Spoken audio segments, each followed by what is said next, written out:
Scientific evidence और medical evidence ये बताता है कि अगर बाकी सब ठीक है, आपको कोई सिम्टम्स नहीं है, आपका T3 T4 नॉर्मल है और clearly internationally American thyroid association हर गाइडलाइन में क्लियर कट है कि TSH लेवल हम चाहते हैं, विच मीन्स हम एक टेस्ट करते हैं ब्लड टेस्ट से, उसका फ़ायदा ये होता है।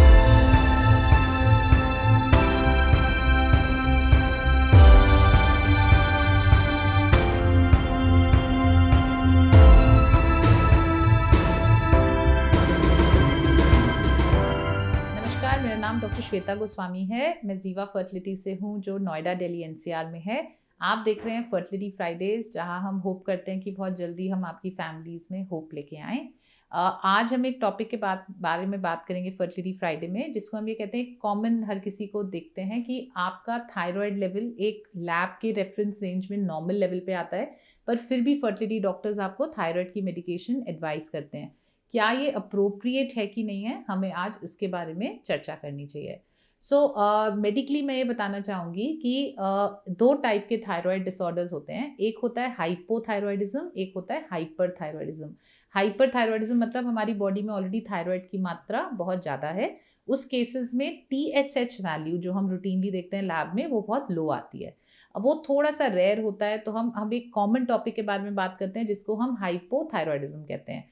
हाइपोथायरॉयडिज्म का मतलब बॉडी में थायराइड के हार्मोन्स जो T3 T4 होते हैं वो बहुत लो हैं और TSH उस चक्कर में बढ़ जाता है।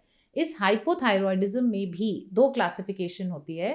एक होता है ओवर्ट हाइपोथायरॉयडिज्म, एक होता है सब क्लिनिकल हाइपोथायरॉयडिज्म। ओवर्ट हाइपोथायरॉयडिज्म मतलब है पेशेंट को सिम्टम्स हैं, पेशेंट का TSH काफ़ी हाई है और जो थायराइड के हार्मोन्स हैं T3 T4 वो बॉडी में काफ़ी लो हैं, जो प्रॉपर रेंज में दिख रहे हैं। इन केसेस में तो खैर कोई डिबेट ही नहीं होता कि चाहे वो हम हेल्थ वाइज बात करें या फर्टिलिटी वाइज बात करें, उन पेशेंट्स को मेडिसिन की आवश्यकता होती ही होती है। दूसरी तरफ एक सब क्लिनिकल हाइपोथायरॉयडिज्म होता है। इसका मतलब पेशेंट को कोई परेशानी नहीं है, T3 T4 भी नॉर्मल है, बट जो TSH लेवल है वो बढ़ा हुआ है। इसका मतलब बॉडी कंपनसेट कर रही है कि किसी तरह वो थायराइड के लेवल को मेंटेन कर पाए। अब बहुत सारा साइंटिफिक एविडेंस और मेडिकल एविडेंस ये बताता है कि अगर बाकी सब ठीक है, आपको कोई सिम्टम्स नहीं है, आपका T3 T4 नॉर्मल है और TSH एक नॉर्मल हेल्थ वाइज अगर हम बात करें किसी का 4, 5, 6, 8 तक भी हो तो शायद ट्रीटमेंट की ज़रूरत नहीं होती। बट फर्टिलिटी और मिसकैरेज और प्रेगनेंसी की हमारी साइंटिफिक स्टडीज़ ये बताती हैं कि अगर हम थायराइड को बेटर कंट्रोल में रखें तो उसके 3 फ़ायदे होते हैं। एक, हमारे साइकिल रेगुलेशन में वो हेल्प करता है। दूसरा, मिसकैरेज, बच्चा खराब होने के रिस्क को कम करता है।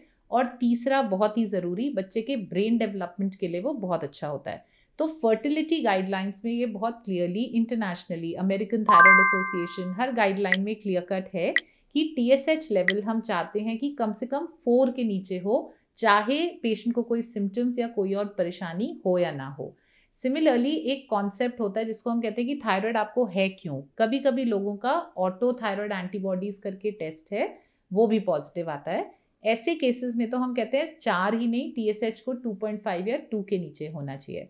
तो एक चीज़ मैं आपको बहुत क्लियरली आश्वासन देना चाहूँगी कि ये एक शॉर्ट टर्म पीरियड के लिए थायराइड की मेडिकेशन दी जाती है, जिससे हमारा गायनी हेल्थ ठीक रहे, प्रेगनेंसी जल्दी अचीव होने में हेल्प करे, स्पेशली अगर आप कोई फर्टिलिटी ट्रीटमेंट IVF ले रहे हैं। प्रेगनेंसी होने के बाद मिसकैरेज के रिस्क को कम करता है, बच्चे की ब्रेन डेवलपमेंट IQ लेवल्स में हेल्प करता है, ओवरऑल प्रेगनेंसी कॉम्प्लिकेशंस को कम करता है।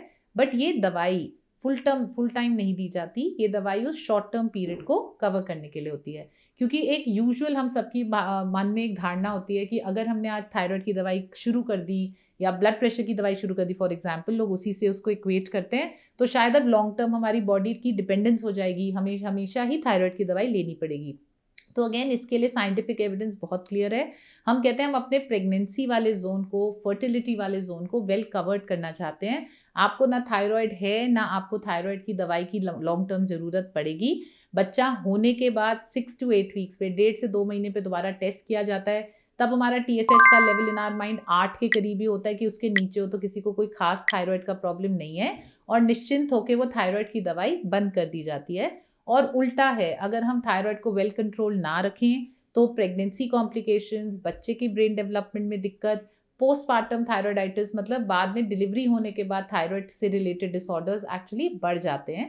तो थायराइड को अच्छे कंट्रोल में रखना, इवन दो आपके बाकी सारे थायराइड पैरामीटर्स नॉर्मल हैं, जिसको एज आई सेड सब क्लिनिकल हाइपोथायरॉयडिज्म कहते हैं, वो हमारे लिए बहुत यूजफुल होता है। तो आप प्लीज़ वो दवाई लें, क्योंकि ना लेने से नुकसान ज़्यादा है, and there is absolutely no doubt in evidence कि हम आराम से ये दवाई को बंद कर सकते हैं।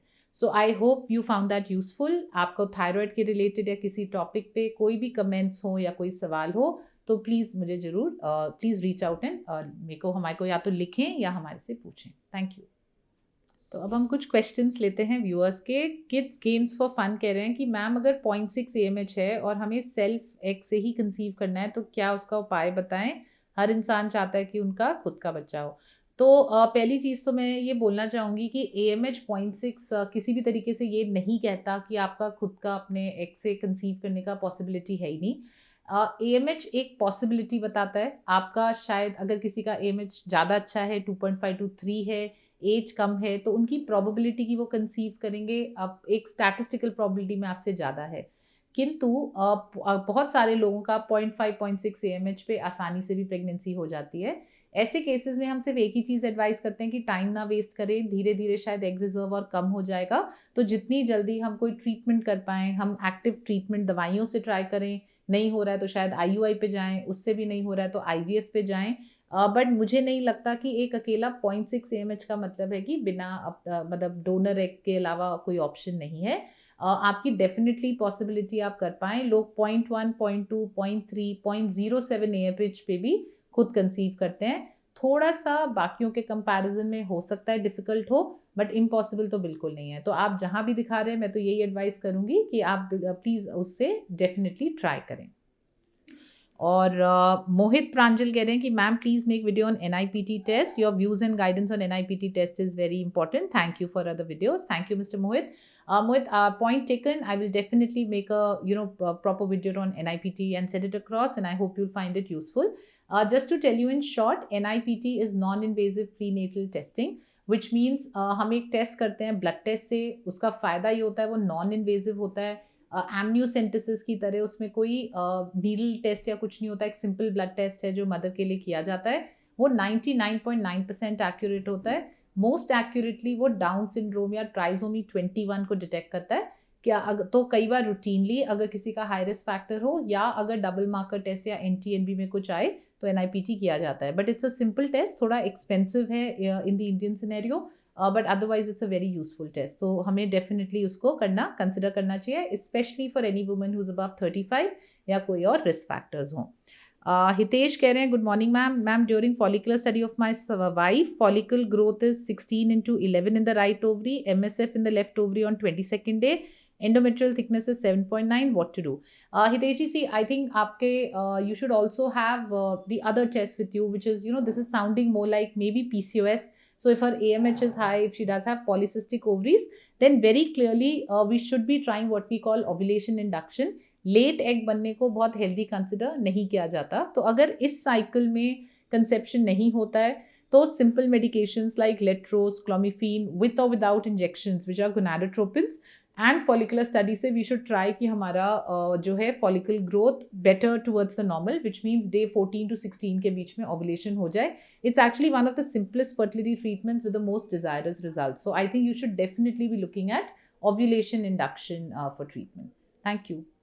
So thank you everybody for all of your questions. I'll repeat, if you have any other question, if you have any comments, please feel free to write in the comment section or click on the link below. Thank you.